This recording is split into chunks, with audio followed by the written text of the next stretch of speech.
You're playing Fortnite completely wrong. And here's why. There's a secret trick that most Fortnite players just don't know about. And it's a way to exploit and take advantage of a mechanic that's already in the game. And I'm talking about your tactical sprint. Pros use their tactical sprint in a secret way to have crazy fast movement. And they're able to build an edit and move very quickly around their opponent while fighting. And it's all because of an update that Fortnite recently made to the tactical sprint, which allows you to stay in your tactical sprint while you're editing. But this is impossible to do on controller.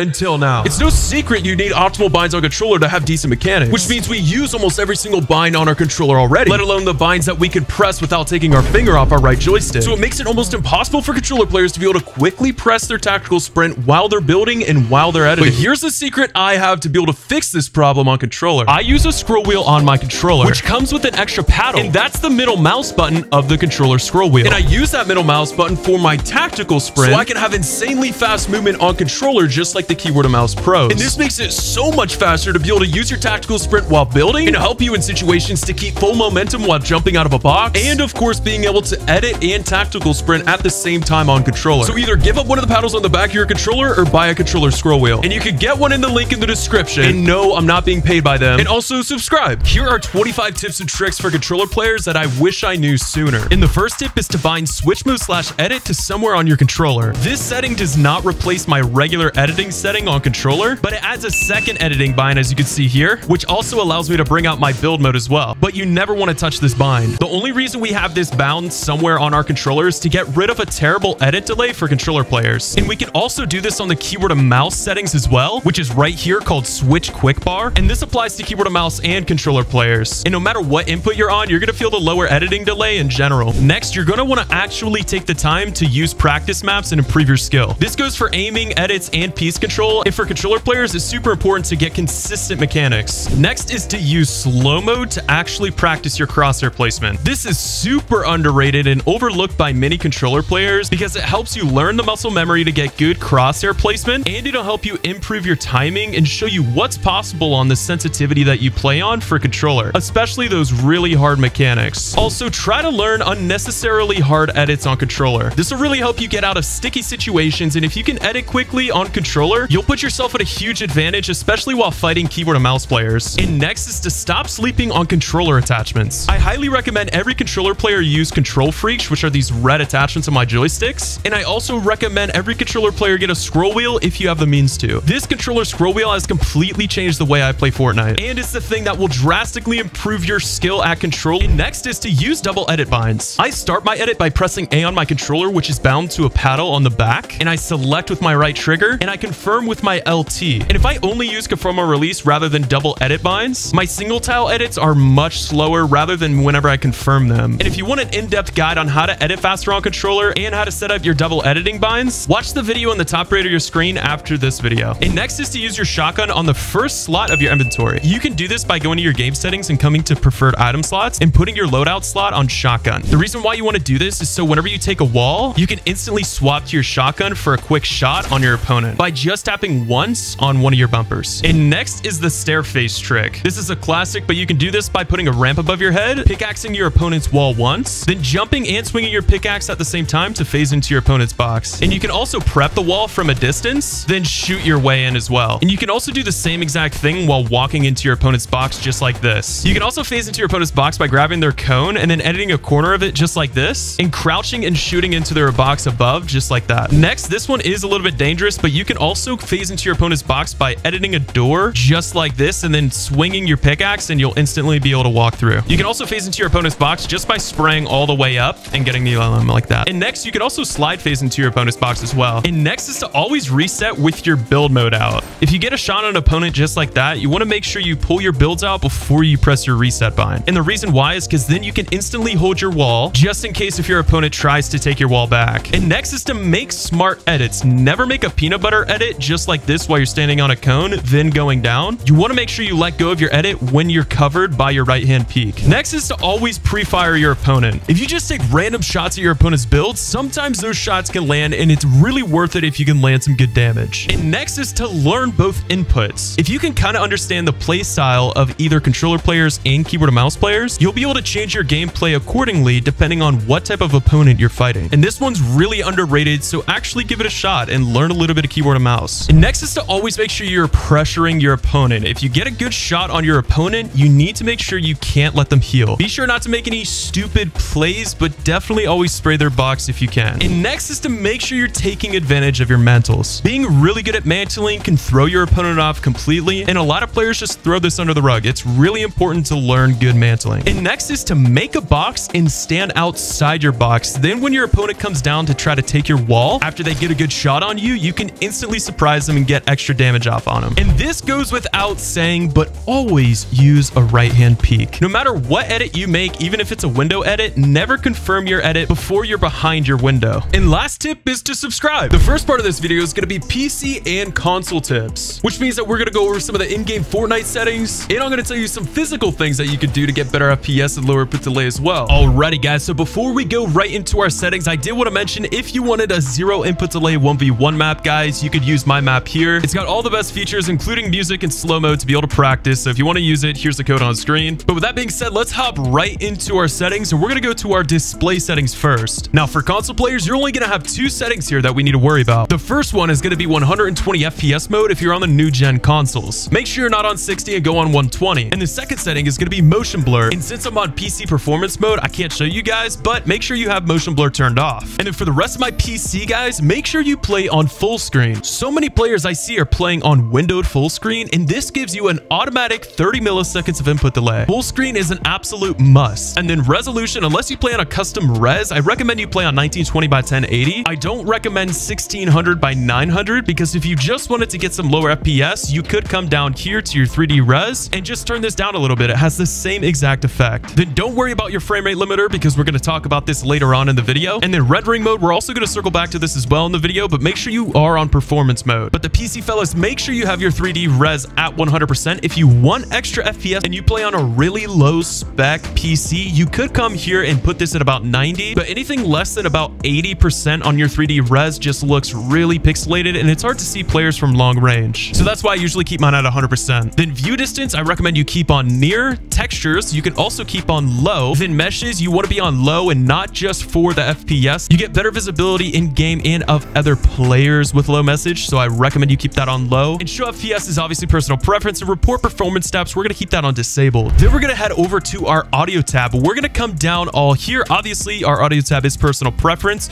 Besides your sound quality, I recommend you put your sound quality on low. Putting the sound quality on low versus on high is going to change the sound of the pump shotgun, but that's about it. Footsteps are just as loud, and you can still hear shots from a distance in game, but this will give you some better FPS. Then background audio, this is personal preference, but we're always going to say full screen anyways, so this doesn't really matter. Then once you put your sound quality on low, come down to subtitles and go into here and turn everything off and to the left. This will also help your FPS just a little bit as well. Then visualize sound effects, I do recommend that you keep this on. Now, if you're on an old gen console, those are almost 10 years old, and anything you can do to get better FPS, I recommend you do it. So if you're on an old console, I would recommend you keep this off just for the sake of getting better FPS. But if you're on hardware any newer than about 5 years, I'd recommend you keep this on just because it gives you such a good in-game advantage. Then the rest of this tab doesn't play with your FPS at all, so we can go ahead and leave all that. That's all personal preference. Then moving on to the game tab, we're going to come over here and go to our matchmaking region, and we're going to set this manually, not on auto. The reason why you want to set this on manual is because I know I'm closer to the NA East servers than I am Central, but the 38 milliseconds of ping I have on Central sometimes dips below the 33 milliseconds ping I have on East. But like I said, I know I'm closer to NA East servers, and I don't want my ping any higher than it needs to be. So that's why I recommend you manually set your matchmaking region. And once you do that, come all the way to the very bottom of your game settings, and I want you to turn all of your record replays off, unless you have to use them. But if you're not, turn them off because they're constantly recording in the background, which is taking performance of your system. And then definitely come down here and turn off both of these energy saving modes. Having either of these on could possibly be limiting your power to your PC or your console. And if that's the case, you're definitely going to be getting lower FPS. So make sure you have those off. Then moving on to the game UI tab, none of this really matters. This is all personal preference except one.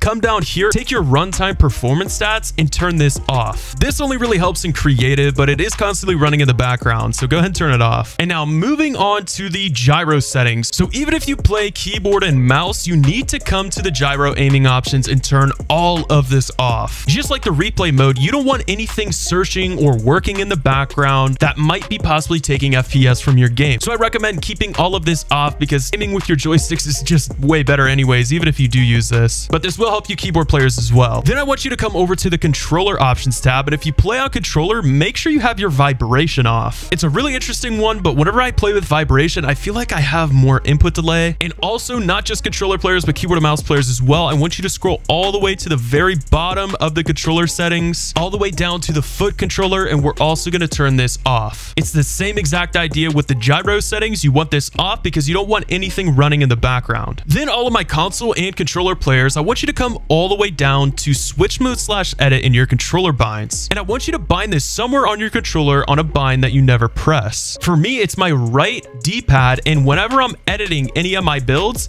I never press the right D-pad. I press my A button to edit, which is bound on a paddle on the back of my controller. But the reason why you want to have this bound to your controller and still use your regular edit binds is because this gets rid of a terrible edit delay on controller. And once you turn it on and try editing, you'll understand that input delay that I was talking about. Then the last thing we're going to do in our Fortnite settings is go back to our game settings, and we're going to scroll down until we see disable pre-edit option. This right here, you want to make sure you have this off, and it's the same thing with switch mode / edit. This gets rid of a bad edit delay, and yes, this affects you keyboard players as well. Now guys, there's more things you can do physically to get less input delay, especially if you play on console, and one of those being use a wired controller. Bluetooth connectivity is technically faster than a wired connection, but if you have a lot of wireless devices in your vicinity that actually can interfere with each other, and that connection simply isn't as consistent as a wired connection. And another thing you need to do for console and PC players is don't use all of your ports on your console and PC to plug in random things. If, for example, guys, I have lighting for my webcam, I have these LED lights, I have this sign, and the majority of those are all plugged into my wall, not my PC. You only want to plug things into your PC or console that's absolutely mandatory to be able to run that system. And the third thing you can physically do to get less delay is to have an Ethernet cable. Now, the majority of you already know this, so I'm not going to dive super deep into it, but a 50-foot long Ethernet cable is still better than Wi-Fi. If you could somehow get Ethernet, your ping will be so much more consistent and a lot lower. So do yourself a favor and just go out and buy one if you can. And the fourth thing you could do to get better performance is to let your console breathe. And it's kind of sad that I have to say this, but this goes for you PC players as well. If you want better performance from your system, you need good airflow. Don't shove your console under a big media center or stack games on it or books or movies. And if you're a PC guy, don't throw your PC in a corner, man. I know it's on the floor under your desk. Get it on top of the desk or put some cardboard under it if you have your PC on carpet. Like, seriously, these things actually matter. I wouldn't waste your time and put it in the video if it didn't. So guys, that's all I got for the console fellas. And now we're going to get into the PC only tips. But if you are a console player and you watch the full entire video, comment down below and I'll try to subscribe back to some of you guys. All right, so my PC guys, we're going to go back into our settings. And like I said earlier, we were going to swing back to this performance mode. We're going to take our performance mode and we're going to put this on DirectX 11, and then we're going to restart our system. So now that we've restarted, we're going to go back into our settings, and now you can see there's a lot more settings in here than there were before. But the first one we're going to talk about is motion blur again. Obviously, if you are in performance mode, you can change this, but if I turn this on and then I went back to performance mode, you wouldn't even know if it was on or not, and you can't change this setting while being on performance mode. So make sure you have your motion blur off, then come down here and make sure your anti-aliasing is off, then make sure all of these settings here are off or all the way to the very left. Then at the very bottom, turn off latency markers, and this is the most important one. Come to the Nvidia Reflex Low Latency and put this on plus boost. This is going to help your input delay so much, so make sure you have that on, and report performance stats, keep that off. So guys, once you have all of that changed, you're going to come all the way back up and you are going to go back on performance mode and then click apply. So guys, that's all of the Fortnite PC settings that we have to change, and that's going to help your game a ton. But there's a lot of optimizations we could do in Windows to make your PC run a lot smoother. So let's get into PC tip number 1. All right guys, so first things first, we're going to go to our desktop, where we're going to press and hold the Windows button and then press our R key on our keyboard, and this little window is going to pop open. And then from here, we're going to type in %temp%, just like that, and then we're going to press OK. Then you're going to open up all of your local temporary files, and what all of these files are is pretty much temporary files Windows needed to complete a task, and they're taking up a bunch of space on your PC. So let's clean all of this out. We're going to select all of them, highlight, right click, and then delete. And of course, we're going to have some files here that can't be deleted because Windows is still using them. And I am obviously recording on my PC. So there's definitely going to be some temp files for you as well. So what we're going to do is just check this box, do this for all current items, and we're just going to skip. Perfect. Just like that, we got rid of all of our temp files, and we're going to exit out of here.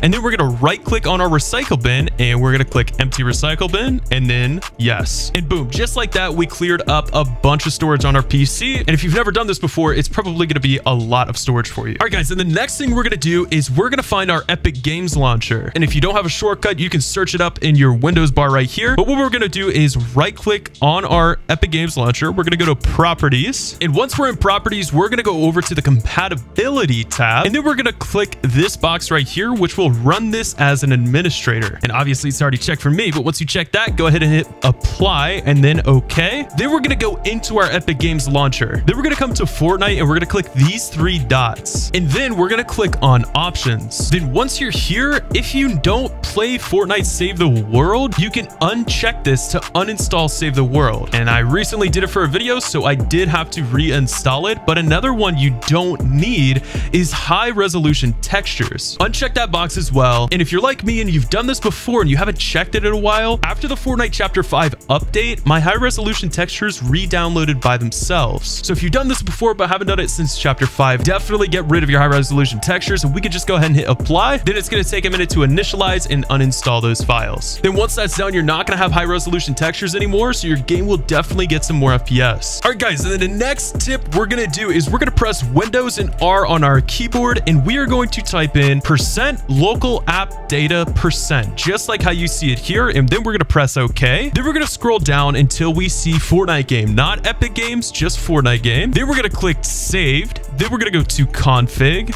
Windows client. Now you're going to see this game user settings file. And before we go in there, we're going to right click and we're going to go to properties, and we're going to untick this read only box right here. But if it's unticked for you already, that's totally fine. Then we're just going to hit apply and then okay. Then we're going to jump into the game user settings. Now we're going to scroll all the way down until you see the resolutions. I always look for this right here, and we're going to find our frame rate limiter. Now you don't want to mess with any of these zeros. You just want to change the face value of your FPS depending on what monitor you have. If you have a 144 hertz monitor, you want to take the FPS down by 3. So that would be 141 FPS is what you would want to set your frame rate limiter at. And if you're on a 60 hertz monitor, you want to put it on 59 FPS. And if you're on a 165, you want to put that at a 162. And if you're like me on 240, you want to put this at 237. Then we're going to come up to the top right, press file and save, or just press Control S. And then we're going to exit out of here. And once we're exited out, we want to right click,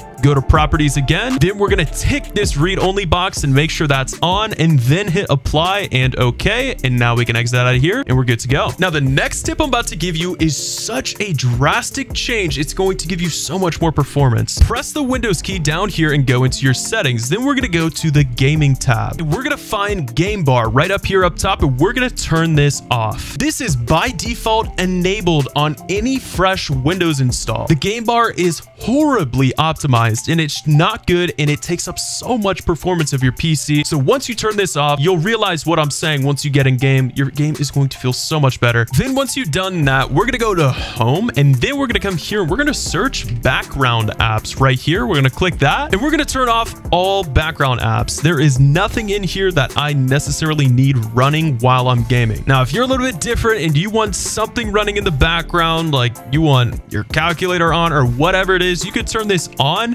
and turn all of these off manually, but I recommend you don't have any background apps on whatsoever. That's just simply going to help your PC's performance a bit. And once you're done with that, we can exit out of here. Now, once you've done that, we're going to do the next tip, which is pressing your Windows key on your keyboard, and we're going to type in disk cleanup right here. Then you're going to select your C drive, then press OK, and then this window is going to pop up right here. Now, guys, once you get this open, you will be able to see everything that we're going to clean up. Now, all of these are our temporary files like we did before. And this is in Windows to get rid of all of these unnecessary files. Now, if this is your first time doing this and you've had your PC for a while, you're probably going to be saving a lot of space. The first time I did this, I cleaned up 40 gigabytes on my C drive. It was absolutely ridiculous. So once you do that, you can go ahead and uncheck or check anything that you'd like, but we're going to do all of them here and we're going to just press OK. And this should take a minute depending on how many files you had. I remember the first time I did this, it was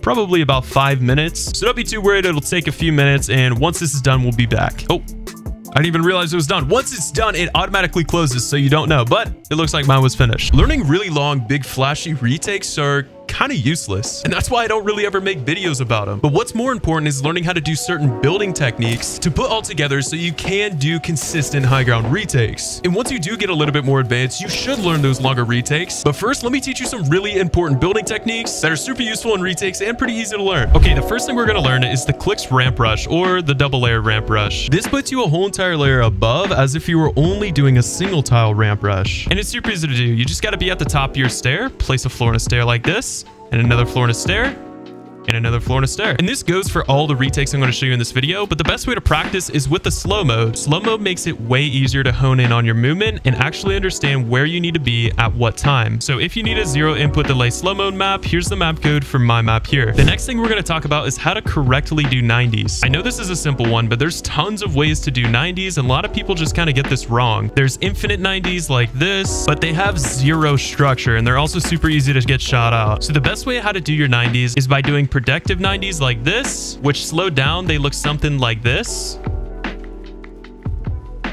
And there's backwards 90s like this, which also slowed down looks like this. But me personally, the only 90s I do are high efficiency infinite 90s like this when I know I'm not going to get shot, or are protected 90s like this. In slowed down, protective 90s look like this, and the crosshair placement on them can be pretty difficult, but once you learn it, you'll have it down in no time. Moving on to the next move is the infinite floor ramp floor retake. And you can use this really effectively by changing directions or going into a stair flip just like this. So the best way to learn this is to just get this movement down right here. Practice going lateral just like this, stair, floor, stair. Then you can start adding some protective layers like this and going in and out through cones and floors. The next thing you need to learn is the thwifo cone. And this is probably my most used move when it comes to retake combos. And the way to do it is just to be on your stair, and you're just going to want to look back, place 4 walls, a cone, and a floor, all while you jump at once. Very simple to do. You just spam 4 walls, a stair, and a cone. Then after I do a thwifo, I'll usually go into protected side jump just like this. And once I'm on this stair and floor, I'll usually do another thwifo cone just like this, double it up, walls in front, and then take height just like that. And all together, that looks like this. But next important move we need to talk about is side jumps. Now there's tons of different ways to do side jumps, but the best way is to make sure you always use protected walls up here. And when I do my side jumps, I usually bring a wall from this point to this point, then place my floor and place a stair above my head just like this, and then I'll edit through. And this is what it looks like used with different retakes.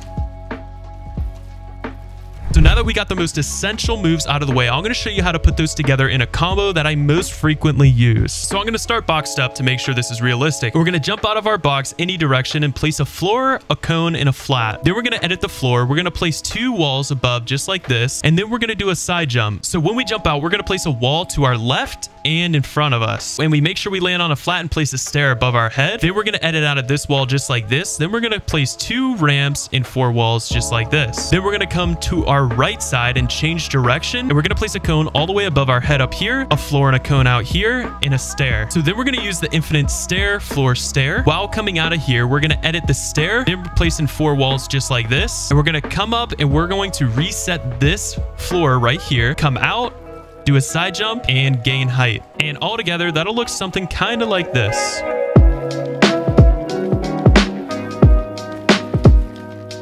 The next retake we're going to do is we're going to come out of our box. We're going to do that side jump. Now, really quick tip with this side jump I should have mentioned earlier is that you can throw high walls with this side jump. As you can see right here, I placed 2 high walls up there. So make sure you're trying to do that when you can. And make sure you get this stair above your head. Then we're going to edit out. We're going to place a stair, a floor, and a cone. Then we're going to come out to the right side and we're going to do a stair, floor, stair, just like this. Now, while covering ourselves to our right, we want to make sure we get these walls up, because if we don't, our opponent will be somewhere in this vicinity vicinity. So these walls right here are pretty important. We're going to make sure we throw walls. We're going to come out, edit this way, and we're going to do the high walls just like this while turning backwards. Then we're going to throw an edit in the door. Cone this, cone this, cone this. We're going to do a side step with 2 walls and 2 stairs really quickly. And if you want to see that slow down, it's just a cone, cone, wall, wall, stair, stair. So when you look down, you want to place walls. When you look up, you want to place stairs. Once you do that turnaround, cone, cone, floor, floor, you can go ahead and piece up your opponent just like this. And at full speed, it should look something like this.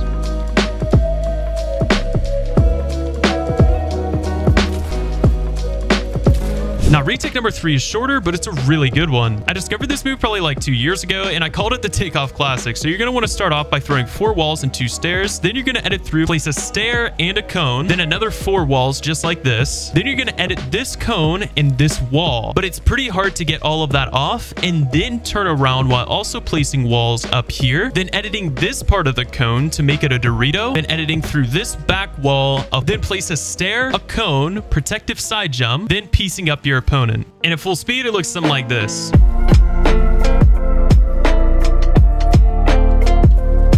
So the next retake we're going to do is we're going to start off with a floor and a cone. Then we're going to edit this part of the floor. We're going to toss a wall in front of us just like this. Then we're going to do a side step, what we learned earlier. Then we're going to edit through here, a stair and a cone. And we're going to throw 4 walls in front of us just like this. We're going to edit through this wall. We're going to place a floor right here and in front of us so we phase up. Then we're going to place 2 walls up here. And we're going to do a protective high jump just like this. Then you can continue to go in and piece your opponent. And of course, at full speed, it looks something like this.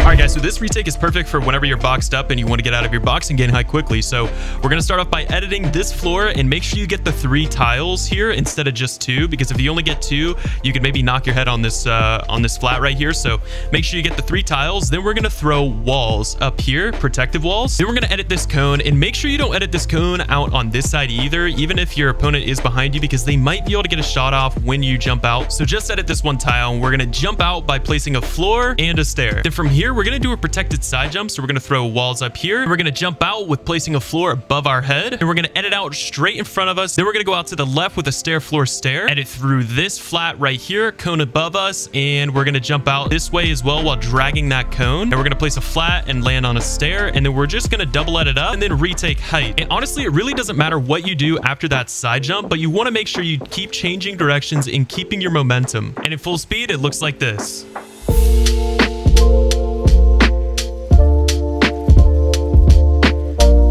All right, guys, and the most advanced and best retake for last. This is one of my favorite ones, and it's pretty hard to pull off during a build fight or in Battle Royale. So this one is going to take a lot of practice. But we're just going to start off with a stair above and below us. And once you get to about this point of your ramp, you're going to want to throw a cone above you and out to the right. And then really quickly, all in one move, we're going to edit the cone on the right side and edit this cone while placing a wall very quick so it doesn't break. And then we're going to throw a cone at the very top here and to the right side here. And then from here, we're going to throw 4 walls just like this and then catch ourselves on this stair. Then from here, you can really go whichever direction, but I do recommend that you try to at least change directions once or twice more before you try to go for any type of piece control and get closer to your opponent. And when your opponent sees that cone break and sees you change directions really quickly, it is a big throw off to them because they think that you messed up your build. To full speed, it should look something like this.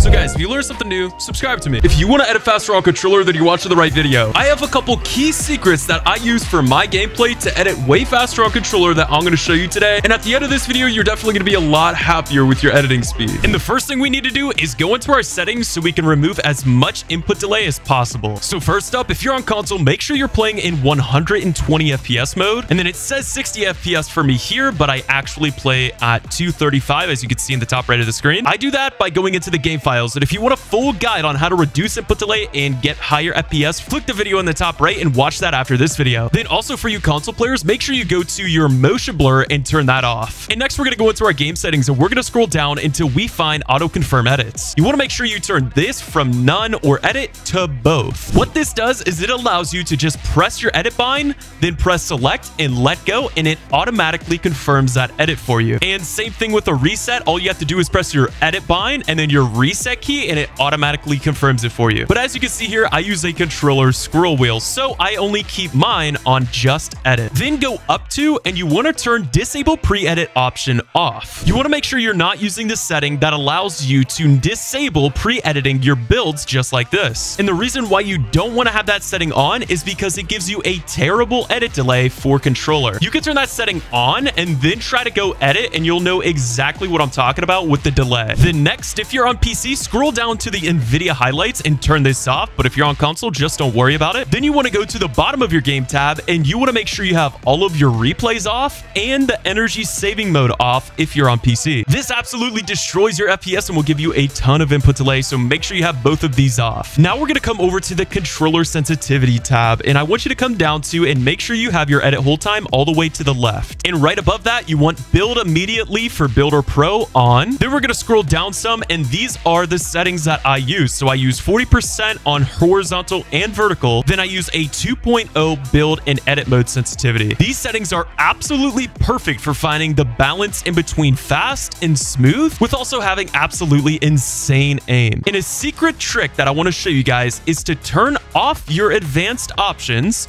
then scroll up to your aim and sensitivity tab. And I want you to take both of these from 4 all the way down to 1.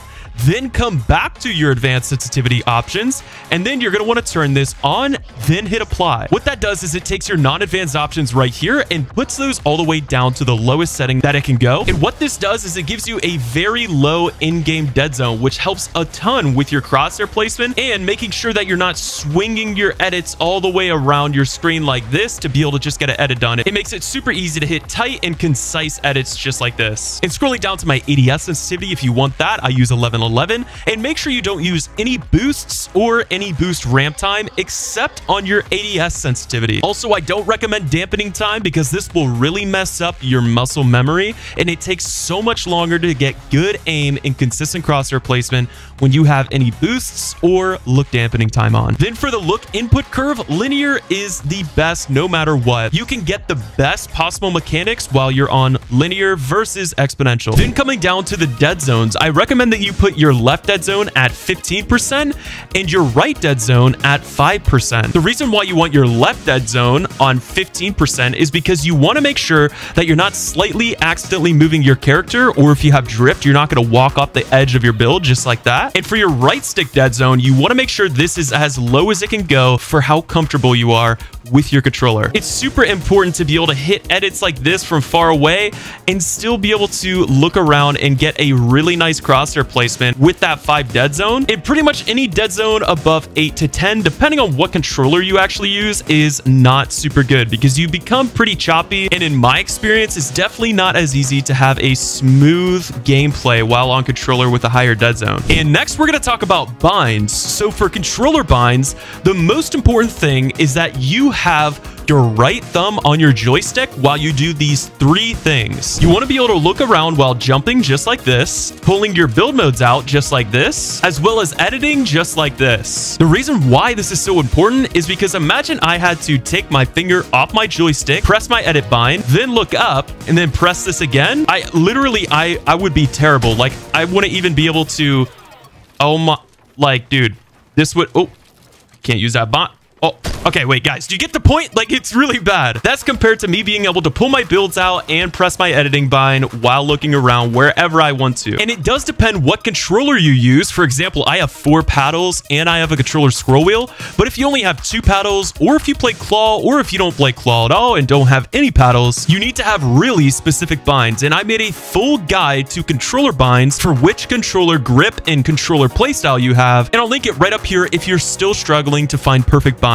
But now we're going to get into some of the harder and more advanced tips. One thing people ask me all the time is why I edit with my pickaxe out on controller. And the main reason why is to build up my editing speed while putting my builds away in between each edit. The reason why this is so important is because, for example, if I was going to do a triple edit down and then edit into an opponent's box just like this, then pull my shotgun out to take a shot, I sometimes could be stuck within this edit and then putting my builds away to take my shotgun out, and I could take damage from my opponent versus me already being able to deal damage if my shotgun was out. For example, let's do this again, but with my shotgun out the whole time. You see the difference? I can always have my shotgun out whenever I'm ready to edit. Another example is if there was somebody behind this triple edit, I would have to put my builds away before I can get a shot off, compared to if my shotgun's already out, I can just instantly shoot him. Now, learning this skill is very tedious and it can be pretty hard at sometimes, but if you stick to it and you have good optimal binds, you definitely can master it just like I have. Now, the next tip is unfortunately something that nobody ever likes to hear, and it's to slow down. Consistency is much more important than going fast. And the best way to practice this is a slow-mo map. And if you'd like, you can use mine here. You don't have to use my map, but my map here, it has a bunch of different speeds for practicing your crosshair placement. And what this does is it allows you to learn what's possible on your sensitivity. So for example, 6 folds are 100% possible for me to do on my sensitivity. The slow mode in this map won't let you move any faster than your sensitivity would allow you to whenever you're in regular speed. So it's really important to be able to learn what's actually possible on your sensitivity. And there's just no better way to do that than with a slow mode map. I recommend you practice this at least a couple times a week because it is seriously underrated and the people that actually practice get a lot better. And that leads me right into crosshair placement. So once you've practiced a little bit with slow mode, I want you to go back to normal speed and then practice these drills. The first drill should be you doing double edits every 2 stairs, just like this. You want to make sure you can do all of these drills without losing your momentum either. Then instead of every 2 stairs, try to do it every single stair. Then once you get that down, you can move into triple edits like this. And to get really advanced, you can start practicing your quad edits just like this. And another drill to learn is the cone and wall drill. This is super important for controller players. And you just want to make sure you can get it down just by doing this and putting walls going diagonally. Whenever you're going full speed, it should look something like this. And the next drill that's super important to learn is a triple edit down with a wall. So you can start to learn this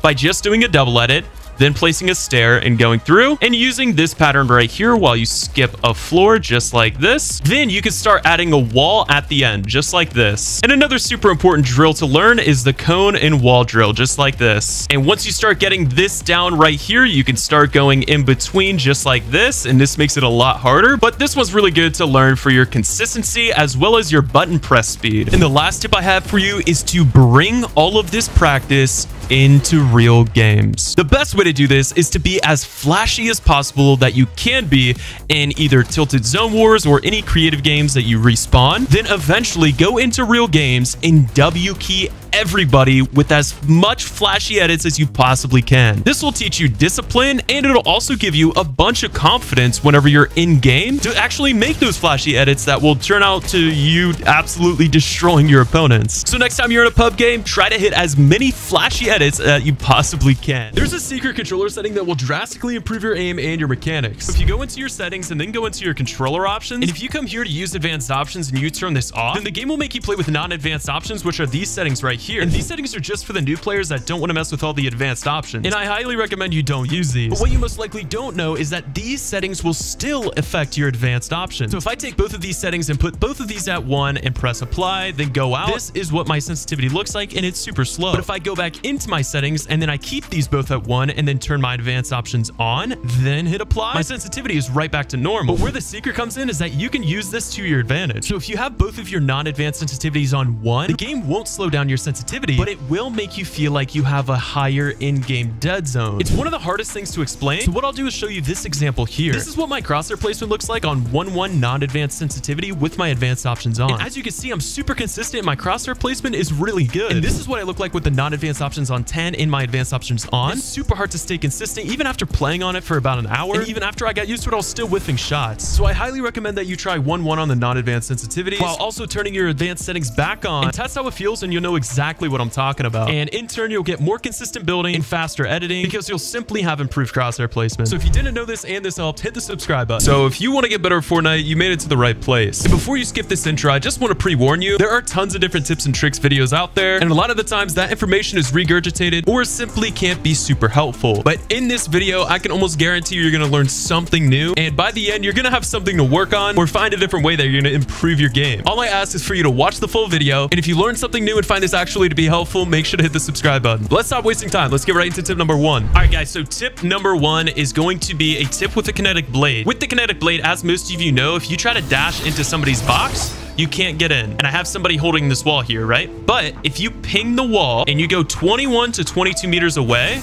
you can dash directly into their box while they still are holding their wall. But remember, this doesn't work at 19 or 20 meters. It only works at 21 to 22 meters away. All right, guys, and wasting no time, we're hopping into the second tip. And this one, almost all of my controller players are going to be able to relate. So as most of you guys have probably experienced, you can lose your aim assist totally randomly in game. And there's a really easy fix. The first way to fix it is to go into your settings and you go to your aim assist strength and you take it from 99% and then you press apply. Then you go back to 100% and then press apply. Then if you go back, you will guaranteed have aim assist, just like how I have here. But if you're in the middle of a fight and you're in a sticky situation, you can't really go into your settings and take a minute to kind of fix it. So the second best way that 99% of the time will fix it is simply just to aim in on your opponent. All right, and as you can see, I do not have aim assist, but right when I spam in, now I do have aim assist, even while I shoot, as you guys can see in real time. All right, guys, and moving right into tip number 3. So one thing that I always see people doing is sitting here practicing retakes. And that honestly can be a bad thing because practicing certain retakes doesn't really help you get a lot better at the game. So let's say you're practicing this whole retake and it has a big subset of moves and it's really flashy and you want to get it down and you put a lot of time into perfecting it and doing everything right with the right moves at the right time. Well, when the time comes to it in game or even in 1v1s, you don't ever have to use the full retake. You more or less just want to close the gap in between you and your opponent. And spamming a bunch of flashy retakes just isn't always necessary. So instead, whenever you're free building, don't try to focus on perfecting a sole set of moves. Just simply practice your piece control. Try to focus on hard edits and awkward builds and focus on consistency with your normal builds rather than trying to perfect a whole entire retake that honestly isn't really helpful in game anyways. And while we're on the topic of consistency, that brings us right into tip number 4. So tip number 4 is a way on how to get rid of your edit delay. And yes, this works on keyboard, mouse, and controller. I've heard some controller players saying that this tip doesn't work for controller, but I promise you it does. And when you change these two settings, you're going to know exactly what I'm talking about. So we're going to start off by going into our settings, then go to the game tab, and we're going to scroll down until you see disable pre-edit option right here. So when you have this option off, you can pre-edit any of your structures just like how you see here. And if you've been playing Fortnite for a while, you know that it's super annoying whenever you pre-edit your builds because, you know, whenever you're in game and this happens, it can be super frustrating. So that's why Epic Games did add this setting so that we could disable this option and we could turn it on. So with this option on, mistakes like that just simply can't happen. But one thing with having this setting on is that it gives you a ton of edit delay. So if you do have disable pre-edit option on, make sure you turn this off because it'll get rid of a really bad edit delay, especially if you're on controller. There's another setting that if you turn on can decrease an edit delay that you already have. Go to your settings and come to the keyboard controls, and you're going to want to scroll all the way down until you find the miscellaneous. And you're going to want to come to switch quick bar, and you're going to want to put this to a bind that you never press in game. I put mine on L, and a quick bar is an old setting for your build menu on keyboard and mouse. So if I press L, I pull up my build menu just like on controller. And that's how people used to build back in the day with their scroll wheel. They would scroll through their builds. But of course, people got more advanced and they started just to use singular binds for their builds, and they would just disable that setting. But if you turn that setting on and you try it for yourself, you will know exactly what I'm talking about. Fortnite just added a new controller setting, but it could completely nerf you as a controller player. If you go into your settings and go to controller options and scroll down, you'll see the quick weapon beta, which is the new setting. And if you enable this, you'll be able to quickly sort through your item slots just like how mouse and keyboard players can. But there's a huge reason why you shouldn't use this. Instead of cycling through your inventory with your bumpers, all you have to do is press RB and then press whatever face button you want to get to that item. But this is only a good idea because it does seem better than cycling through the rest of your inventory the old way. For example, you would have to press your RB bumper 3 times if you wanted to get to the middle of your inventory. And now you only have to press your face button once. And everybody seems really excited for it, and people are already trying to practice and get better with it. But the reason why you shouldn't be using this is really simple. It gives you a huge delay when trying to switch weapons. Let me show you an example. Here's a side-by-side of having this new setting on and having it off. And as you can see, you can get an elimination much quicker because you can switch to your secondary faster. And you don't want to end up like me and get eliminated because you couldn't switch to your secondary fast enough. So I don't recommend any controller players actually use this.